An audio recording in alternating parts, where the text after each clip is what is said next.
Parliament house में आपने देखा होगा कि अजीब सी बात है,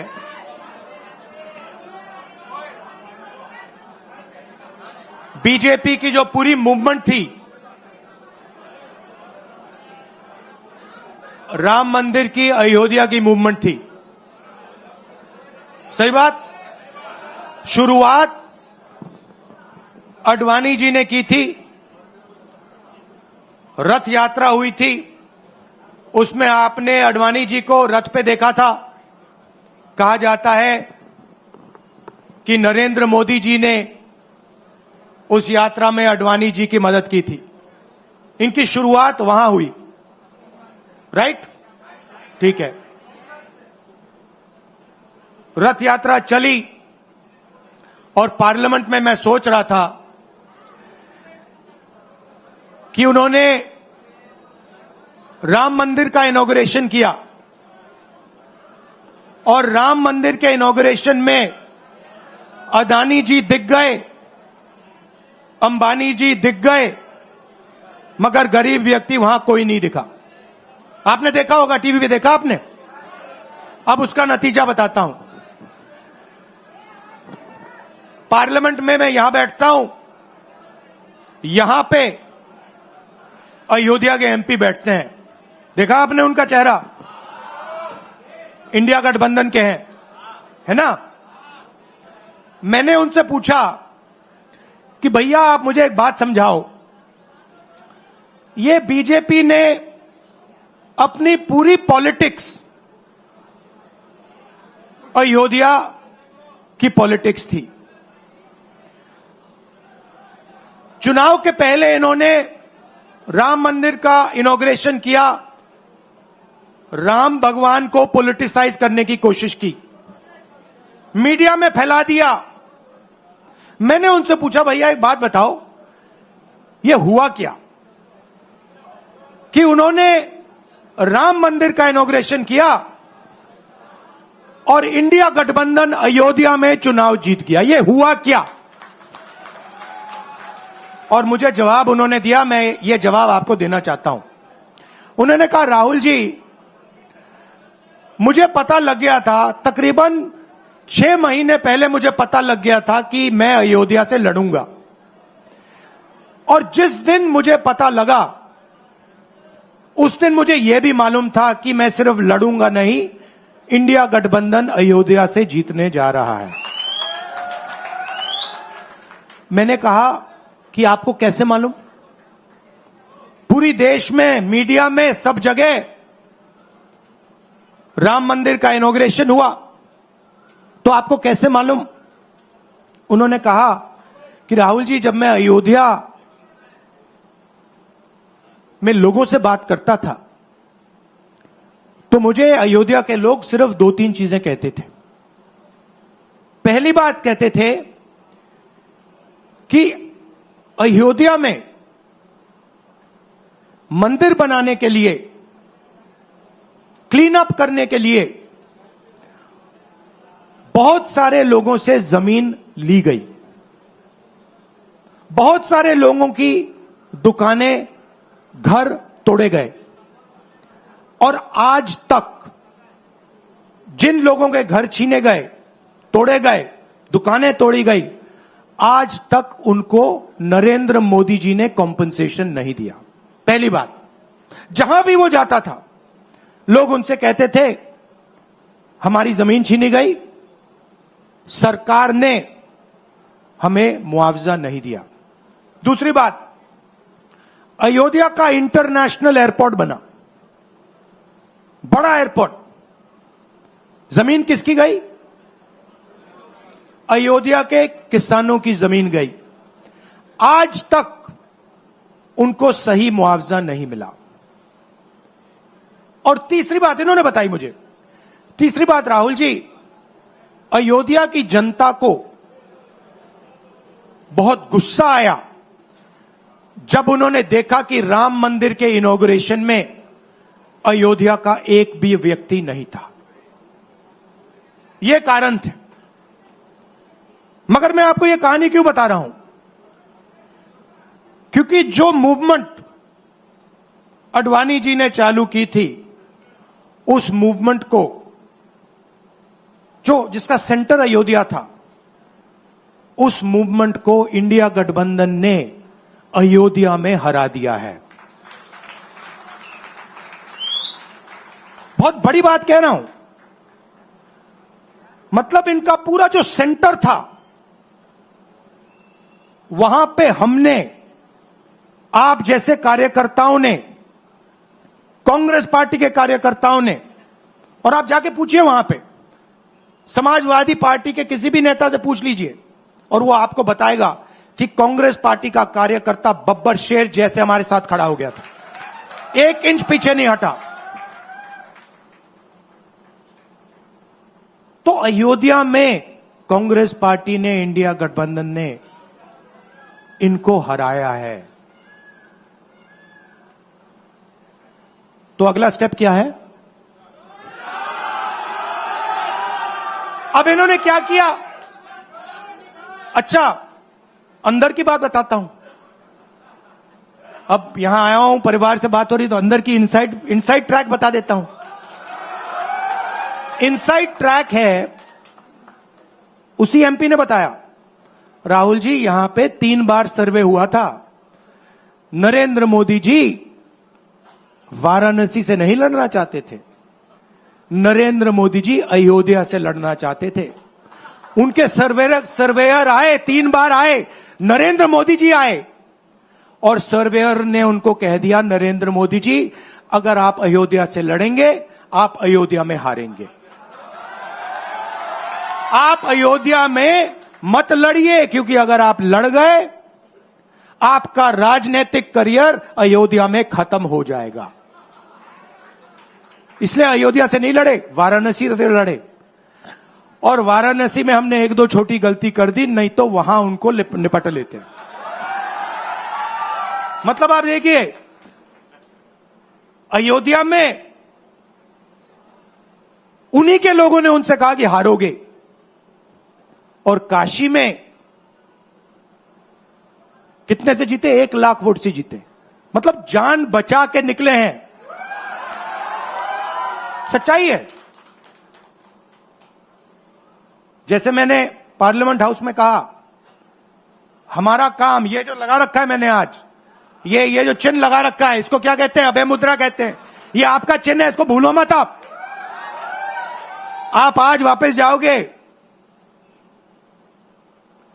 अलग अलग धर्म के लोग हो आप, हर धर्म में यह चिन्ह आपको दिखाई देगा। गुरु नानक जी की फोटो देखिए, महावीर की देखिए, बुद्धा की देखिए।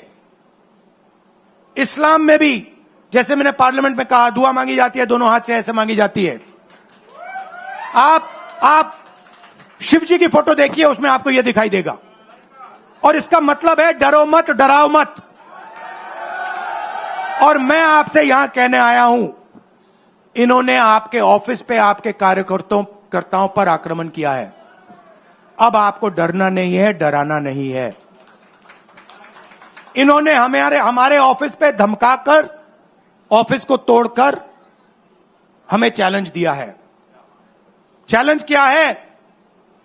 गुजरात के चुनाव में मैं आपको बता रहा हूं, हम सब मिलकर इनको गुजरात में हराने जा रहे हैं। जो हमने कहा, और लिख के ले लो, कांग्रेस पार्टी की जो आत्मा है वो गुजरात के चुनाव में लड़ेगी, और नरेंद्र मोदी और बीजेपी को गुजरात में, जैसे हमने अयोध्या में हराया है, वैसे ही हम गुजरात में इनको हराने जा रहे हैं। कौन हराएगा? हमारे लीडर हराएंगे, हमारे बब्बर शेर टाइगर हराएंगे। आप देख रहे हो, मैं बता रहा हूं आपको, देखो 50% आप में से लोग, 50%, आप क्या सोच सकते थे? मैं आपको पूछता हूं, आप क्या सोच सकते थे? चुनाव से पहले आप सोच सकते थे कि अयोध्या में बीजेपी हारेगी? ना।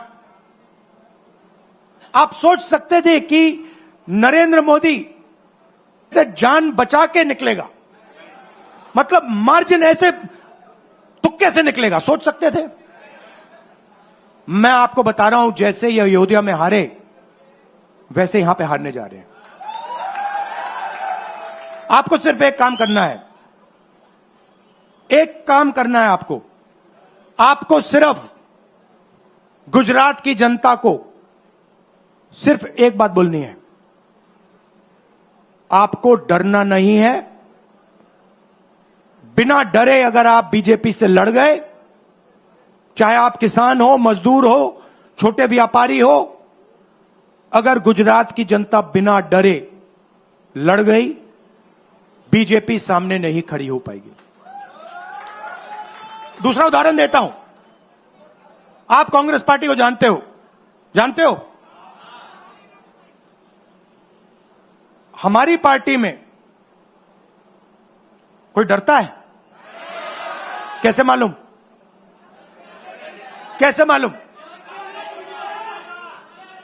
हमारी पार्टी में दिल से बात कर देते हैं। बड़ा सा बड़ा हो, राहुल गांधी हो, हमारे पार्टी के लोग कहते हैं राहुल गांधी, मुझसे कहते हैं, मेरे कमरे में आके कहते हैं, राहुल जी ये जो आपने किया हमें अच्छा नहीं लगा। कहते हैं, मैं बता रहा हूं आपको, और मैं कहता हूं आपने सही बोला, इस बार मैंने ऐसे नहीं करना था, जो आप बोल रहे हो वैसे करना था। हम डरते नहीं है, ना हमारे कार्यकर्ता हमें बोलने से डरते हैं, ना हम अपनी कार्यकर्ता की बात सुनने से डरते हैं, ना हमारा कार्यकर्ता हमसे डरता है।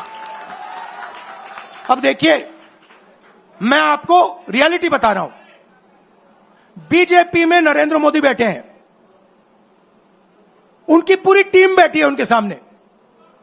मैं आपको इंटरनल बात बता रहा हूं, उनमें से कोई नरेंद्र मोदी को नहीं चाहता, मगर कोई नहीं चाहता, मतलब पूरी लीडरशिप टीम देख लो, आगे बैठी है। मैं बता रहा हूं आपको, अंदर की बात बता रहा हूं, इनसाइड ट्रैक दे रहा हूं, कोई नहीं चाहता, मगर दम नहीं है, डरते हैं।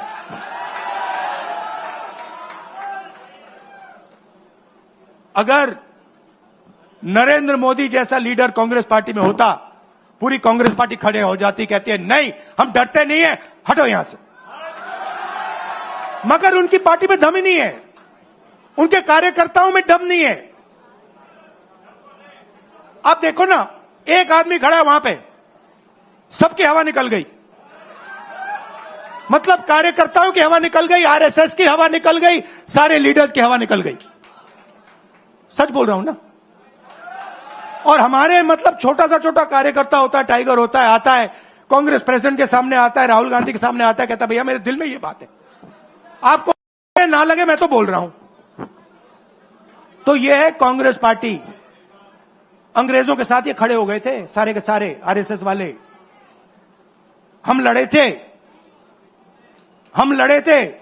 हमने कहा, देश से हमने कहा था डरो मत, डराओ मत, हमने कहा था। बीजेपी के लोगों ने हाथ जोड़ के कहा था भैया डर गए हम, जो करना है कर लो। तो आप अपनी हिस्ट्री समझो, जो डर की भावना होती है ना, वो आप में नहीं है, उनमें है। और इसी के कारण मैं आपको बता रहा हूं, कांग्रेस पार्टी गुजरात में जीतेगी और गुजरात से ही नई कांग्रेस पार्टी बनेगी। क्योंकि कांग्रेस पार्टी, मैं गहरी बात बोल रहा हूं, मैं ऐसी आलतू फालतू बात नहीं करता हूं। देखिए, कांग्रेस पार्टी बनी कहां थी? मतलब हमारे जो सबसे बड़े नेता थे, जिन्होंने रास्ता दिखाया था। आप क्या सोचते हो, जब यहां अंग्रेज राज करते थे, क्या डर नहीं था? गुजरात के व्यक्ति ने कहा था, महात्मा गांधी ने देश को कहा कि देखो डरो मत, डराओ मत। और आग गुजरात से शुरू हुई थी। और आज अगर कांग्रेस पार्टी है, तो वो पार्टी, वो भावना, वो सोच गुजरात से शुरू हुई थी। इसीलिए जब इन्होंने हमारा ऑफिस तोड़ा, मैंने सोचा भैया मौका मिल गया। अब हम इनको सबक सिखाएंगे। जैसे इन्होंने हमारा ऑफिस तोड़ा, वैसे ही हम उनकी सरकार को तोड़ने जा रहे हैं। अच्छा, अब मैंने डरो मत की बात करी, मगर एक शिकायत भी है। एक शिकायत भी है। यह भी नहीं है कि कांग्रेस पार्टी गुजरात में कमियां नहीं है, ये कहना पड़ेगा, कहना पड़ेगा। कमी क्या है? एक कार्यकर्ता ने मुझे बहुत अच्छी तरह बताया, कांग्रेस पार्टी के कार्यकर्ता ने, राहुल जी, कहता है मुझे, राहुल जी, ये कांग्रेस पार्टी में एक मुश्किल है, दो तरीके के घोड़े होते हैं। एक रेस का घोड़ा होता है, दूसरा शादी का घोड़ा होता है। ये आप कभी कभी कांग्रेस पार्टी क्या करती है, रेस के घोड़े को शादी में भेज देती है और शादी के घोड़े को रेस में लगा देती है। तो उसने कहा ये आप बंद करा दीजिए, रेस के घोड़े को आप रेस दौड़ाइए और शादी के घोड़े को आप शादी में भेजिए। तो ये हमें गुजरात में करना है। जो रेस का घोड़ा है, जो तैयार है, दौड़ने के लिए तैयार है, उसको रेस में लगाना चाहिए। और जो हमारे शादी के घोड़े हैं, जो हैं, वो हैं, उनको हमें शादी में, बारात में नचा देना चाहिए। तो अब मेरा कहना है कि यह काम सीरियसली करना है। हम पिछले चुनाव में, आप भी जानते हो, मैं भी जानता हूं कि हम बीजेपी से पिछले चुनाव में नहीं लड़े थे, ठीक से नहीं लड़े थे। उससे पहले चुनाव में 2017 में हम 3 महीने कह लो, 4 महीने कह लो, 4 महीने 3 महीने हम लड़े और नतीजा आपने देखा। आपने देखा, गुजरात के सीनियर नेताओं ने मुझे बस में कहा, मैं बता रहा हूं आपको इनसाइड ट्रैक, मुझे बस में कहा कि राहुल जी, गुजरात में हमें 40 सीटें मिलेंगी। मैंने उनसे कहा 40 नहीं, हम चुनाव जीतने जा रहे हैं। और 16 सीट से हम चुनाव हारे। अब 3 साल है, 3 महीने में हम फिनिश लाइन तक पहुंच गए थे। 3 साल में हम फिनिश लाइन को मतलब उधर पीछे छोड़ के निकल जाएंगे। मैं आपको यहां कह रहा हूं कि आप लोग गुजरात में कितने साल बाद, 30 साल हो गए, 30 साल हो गए। मैं आपको बता रहा हूं, मानो ना मानो, आप में से 50% अभी मान रहे हैं और 50% कह रहे नहीं भैया नहीं होगा। जो 50% मान रहे हैं, मैं आपसे बात कर रहा हूं, जो 50% मान रहे हैं, मैं आपसे बात कर रहा हूं। आप लड़ जाओ और ये बाकी 50% बैठे हैं, उनकी माइंड बदल दो, नैया पार हो जाएगी, सरकार बन जाएगी। और मैं आपसे कहना चाहता हूं कि एआईसीसी की टीम, राहुल गांधी, मेरी बहन, सारे के सारे सीनियर लीडर आपके साथ यहां खड़े होंगे, आपके साथ मिलकर इनकी सरकार को तोड़ेंगे। आपने बहुत सहा है, बहुत लाठियां खाई हैं, बहुत अपमान हुआ है आपका, गालियां खाई हैं आपने, अब बहुत हो गया। अब इनको हमें सबक सिखाना है और हम इनको हराने जा रहे हैं। और नफरत से नहीं, मोहब्बत से आप देखना, मोहब्बत से हम इनको हराएंगे। कैसे? क्योंकि नरेंद्र मोदी जी का जो विजन था, वो गुब्बारा जो था वो फट गया है, फटाक से वो फट गया है। आप सोचिए, पार्लियामेंट हाउस में नरेंद्र मोदी वहां बैठे, मैं यहां, और मैंने प्रधानमंत्री जी उनके सामने कहा कि नरेंद्र मोदी जी, आप एक व्यक्ति भी नहीं कह सकता हूं, पता नहीं आप क्या हैं, क्योंकि आपने ही कहा कि मैं नॉन बायोलॉजिकल हूं, मैं बायोलॉजिकल नहीं हूं, और मेरा सीधा डायरेक्ट कनेक्शन है ईश्वर से। अरे भैया, आपका डायरेक्ट कनेक्शन है ईश्वर से, तो अयोध्या कैसे हार गए? कैसे हार गए? तो हमारे प्रधानमंत्री सोचते हैं कि बाकी सब लोग बायोलॉजिकल, गुजरात की जनता बायोलॉजिकल, गांधी जी बायोलॉजिकल, हिंदुस्तान के किसान मजदूर सब लोग बायोलॉजिकल, और Narendra Modi non biological. Speaker sir ने मुझे कहा, ऐसे मत बोलिए। मैंने कहा, मैं थोड़ी बोल रहा हूं,